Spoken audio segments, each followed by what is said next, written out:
This is the Sports Timeout Podcast with Tony Caranco and your host, Wes Underwood. It's that time again, everyone. Welcome to the Sports Timeout Podcast, brought to you by Blondie's Woodfire Wheelhouse Food Truck and Kraken Cajun Seafood House in Joplin. Find them on Facebook. Just search for Blondie's Woodfire Wheelhouse if you're in the mood for some pizza, or Kraken Cajun Seafood House if you're looking for some fresh Cajun. Wes Underwood, going solo again this week, and let's get things started off in the NCAA as basketball opened up its season on Tuesday night. Gonzaga, UCLA look good. KU and Mizzou, they look promising. Kentucky and Duke, they look good. That was a fun game. It really was.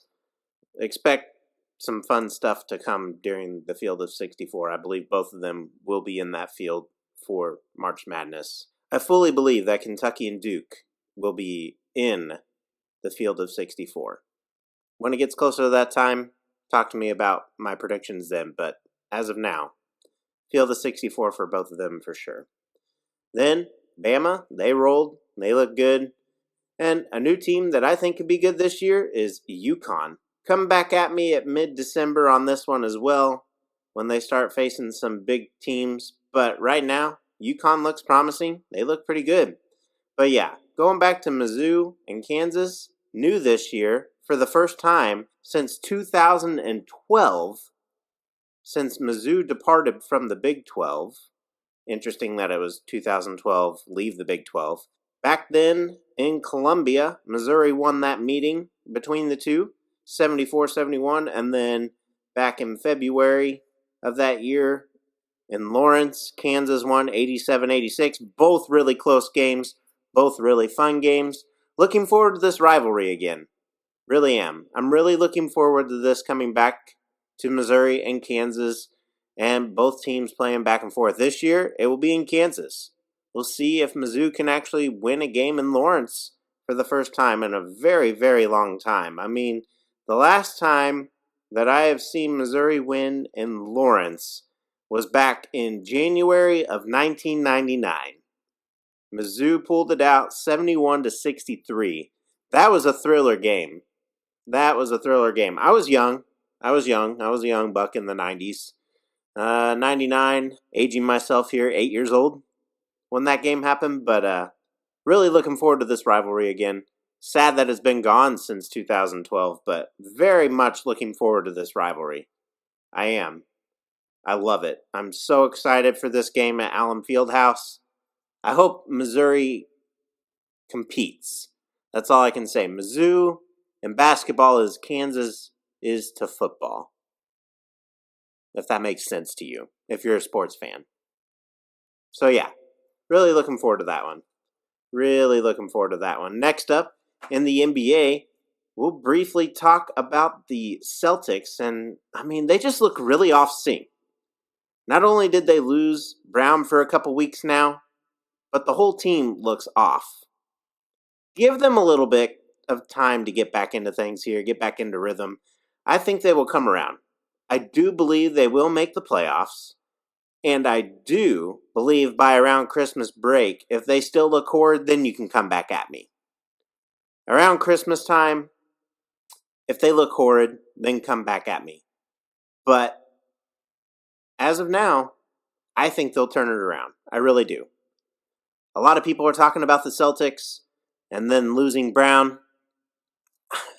I think it will actually give them the opportunity to grow and find out how they can communicate with each other without Brown being in there. So, good luck to the Celtics.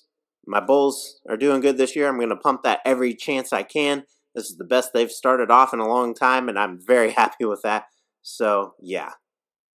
Like I said briefly in the NBA there, to the NFL we go. And this will be a wild NFL segment. I mean, we'll begin with OBJ here and all that drama. The dude leaves the Browns. He narrows his list down to 3 teams, then picks a team not in those 3, in the Rams. Supposedly. I say that because, look, pen hasn't hit paper yet. But remember, a few years ago, there was a guy named Peyton Manning who made a last-pitch effort to get a guy named Emmanuel Sanders, and then we all know in Chiefs Kingdom how this went down. He wined and dined himself with the Chiefs, and then left, and the next morning he signed with the Denver Broncos and went on to win the Super Bowl. I feel like that is how this is going to go. The Rams claim he's locked in, but the Chiefs or the Patriots seem like they could be a little bit more intriguing towards the end of this. And by all the reports, he's not supposed to make a decision until the end of the weekend after Sunday's games have concluded. So, I don't know. I don't really see him going elsewhere. But, yeah, I really don't like these situations. I hate the outcomes of them. The suspense kills you. Le'Veon Bell did this a year ago in the NFL and ended up being with the Chiefs. And players have done this as well. So I guess we hold on to our seats and watch the ride and see where it ends up. Next in the NFL, and we're going to talk Aaron Rodgers now. So the dude gets fined. The team gets fined. And his teammate Lazard gets fined. Look, I didn't want to talk about this because it was all silly. But now I'm confused. He had doctor credibility, Rodgers did. Lazard, I don't know about. And the team gets fined as well during this. And they're the ones who approved this method, which passed through NFL protocols as well. So I'm not quite sure what's going on here. Are you going to fine the guys that just tested positive for COVID this week as well? On the Browns? Chubb? Felton, they test positive too, but they don't get fined. Were they not approved to play by the NFL as well? And then all this coming into controversy with the untucked jersey that cost more than the COVID fines. And the untucked jersey goes to CeeDee Lamb in Dallas. Congratulations there, CD. Good job.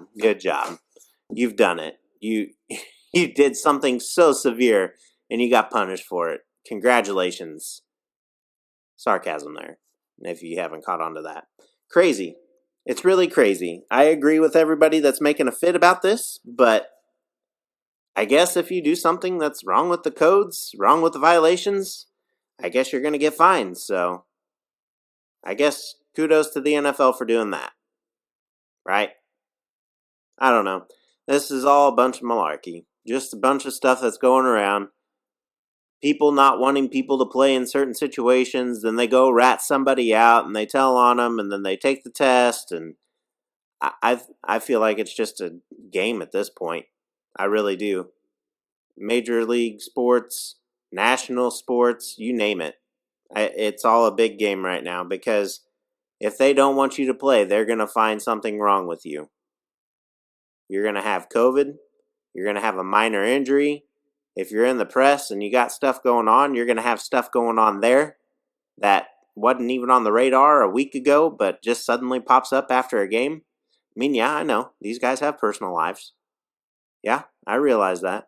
They got stuff that doesn't need to be on the radar all the time, but that one person gets that bit of information and it just leaks out. Then it spirals and then people get angry, upset. We talked about it last week. Tony and I did. And we just have a bunch of Karens. A lot of Karens going on. It's crazy. Or maybe 2 weeks ago, but I don't know. It's really hard. It's really hard to watch sports with all this going on right now. I just wish it would stop and be done with. And next up in NFL news, Russell Wilson returns to the Seahawks from his injury. Very excited for this. He's on my fantasy team. That's why I'm super excited. But I do believe that he's ready to go. He looked pretty good in some of the footage I saw of practice. And the guy was sitting out with probably a broken finger. I wouldn't doubt it.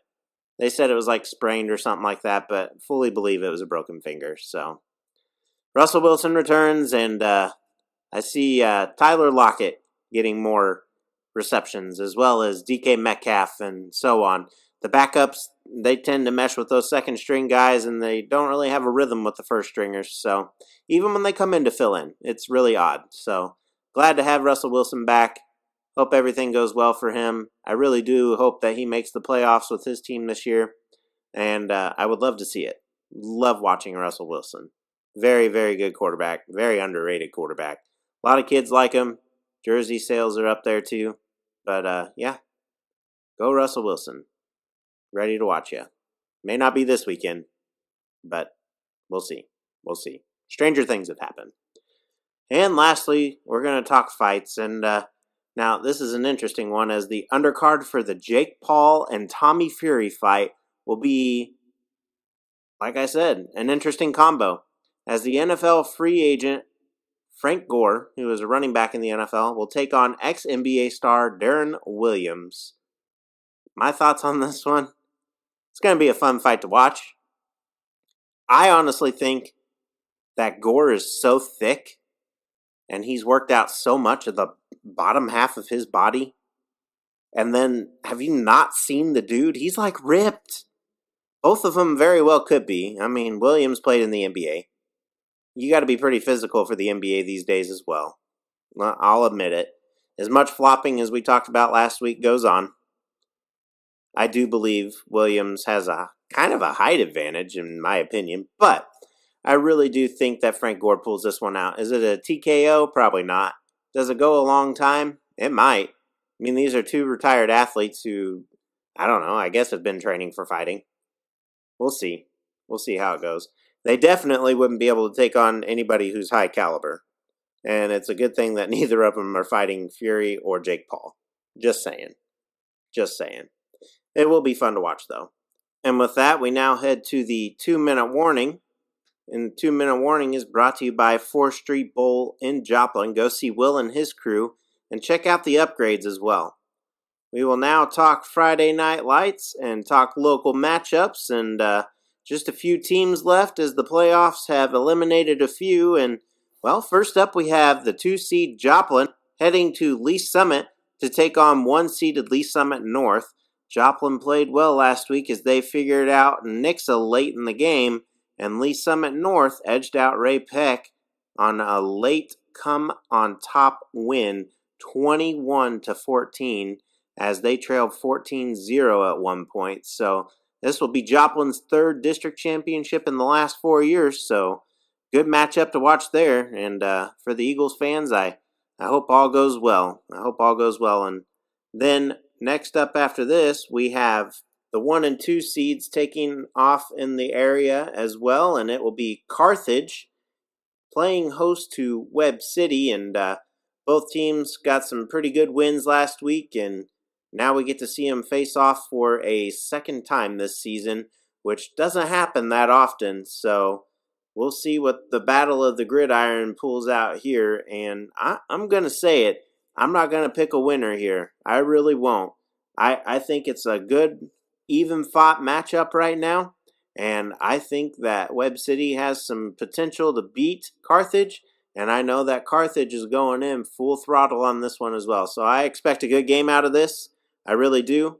And, yeah. So go Webb City, go Carthage, and go Joplin. Good luck.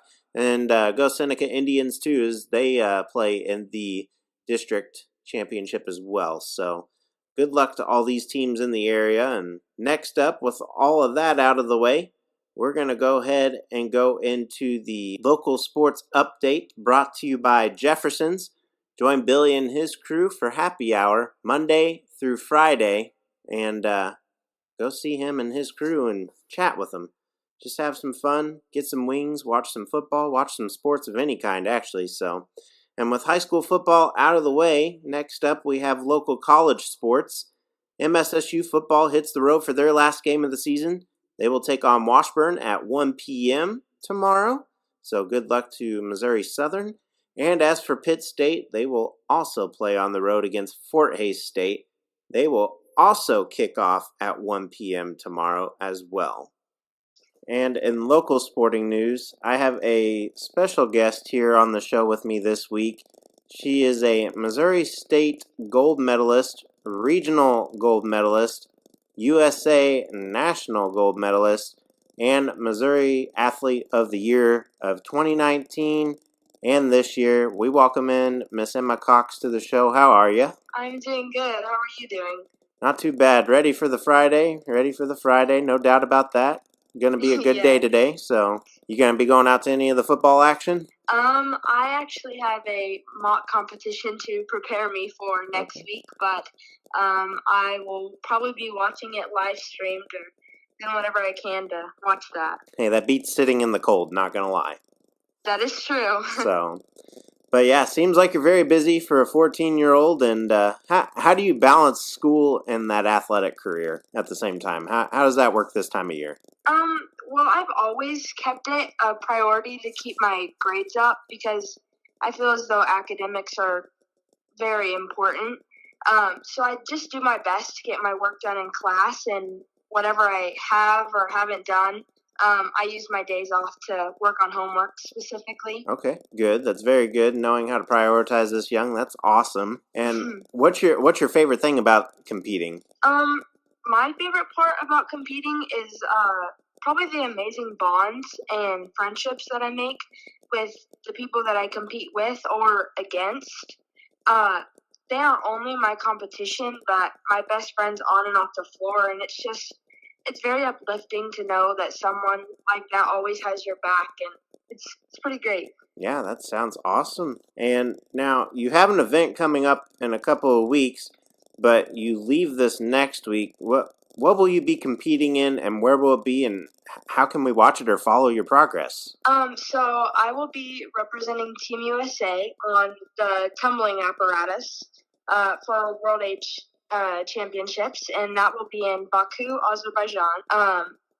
And while I'm there, I'll just try to keep everybody updated as best as I can, but I believe there will be a live stream on Fly Gymnastics. Okay. So whoever wants to hop on there, they can just check it out. That's awesome. And last question here. Out of all this, who's been your biggest influence to you continuing to do this as a career possibly, and just basically through your childhood from what I know? So yeah. Since I was young, I've looked up to many different amazing athletes around the country, and specifically, I have three. A girl named Hallie Piontek from Kansas City. She pushed me, and she sees me at meets. She's a world trampolinist, and she's always pushed me and make sure that I'm doing okay at competitions. And as well as a former athlete or a former teammate of mine, Dominic. We used to train together until he moved to Texas, but he's always been a big part in my life and very uplifting. And then I always love watching Caden Brown. He is a world champion from Utah, and he just amazes me and pushes me to do my best and to be better. That's awesome. Glad to hear it, and we congratulate you on all your accomplishments thus far, and continue to make America proud as you go overseas to compete, and good luck to you. Thank you so much. Yeah, no problem. And that was local trampolinist and tumbler heading over to compete for Team USA, and Emma Cox. So look out for that name in the future, guys, and wish her luck. And if you can, follow the story and the storylines coming out of this one, as we will be talking about it when she returns as well. So congratulations to Team USA, and go get them while you're over there. And with that, I'm out of the news, and that's all I got for this week. And of course, all of those games and events are pending to weather in the current and fluid COVID-19 situation. And well, there it is yet again, the music. Have a great and safe weekend. Stay warm, and yeah, go Joplin, go Webb City, and go Carthage, because it's football playoff times, and I support the 4 states here on this show, and I am very excited to see all these matchups. So go get them, guys. Play to the best of your abilities. Also, basketball season's coming. So stay tuned. Catch you next week on the Sports Timeout podcast.